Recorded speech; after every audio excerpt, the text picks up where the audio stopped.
Hi guys, moday ni siya ako ang gitrabaho today. So ayan, pero wala siya nahuman dito sa may likod kay kulangan ang lights.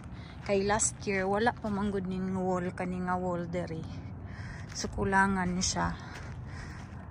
So naputol siya dito sa may gilid, naputol siya pa dito, diha lang siya kutob. Tapos dito sa may likod wala na tiwas, so ugma na lang, kay ugma pa mo abot ang additional lights nga akong gi-order. And then ang kaning mga kahoy at saka kaning mga bushes is kailangan pa siya i-trim. So tomorrow yung gardener is mag-clean up sila dito bukas. So possibly bukas malagay ko na lahat ng lights, or maybe on Sunday matapos ko na lahat dito sa labas, tapos mag-go ako sa inside. So ayan, so far ito yung improvement na nagawa ko today, kaya busy-busyhan ang aking beauty. So ayan, ito pala lahat guys, itong na-install ko na lights are solar. So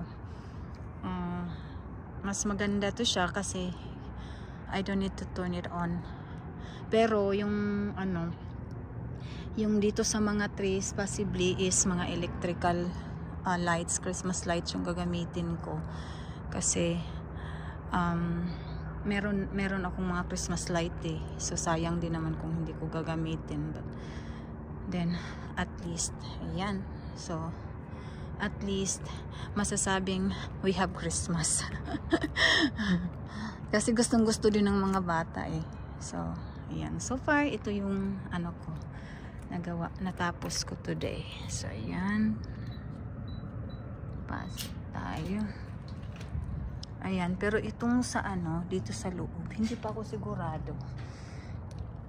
Parang tanggalin ko ata tong sa ibabaw, kasi tinanggal ko yung kahapon na nilagay ko, kasi kulang nga yung doon sa sa mga nandun sa wall.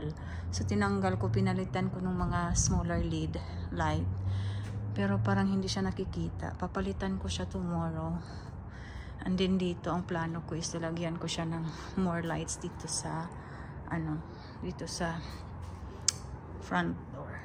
So ayan, yan po ang aking done today.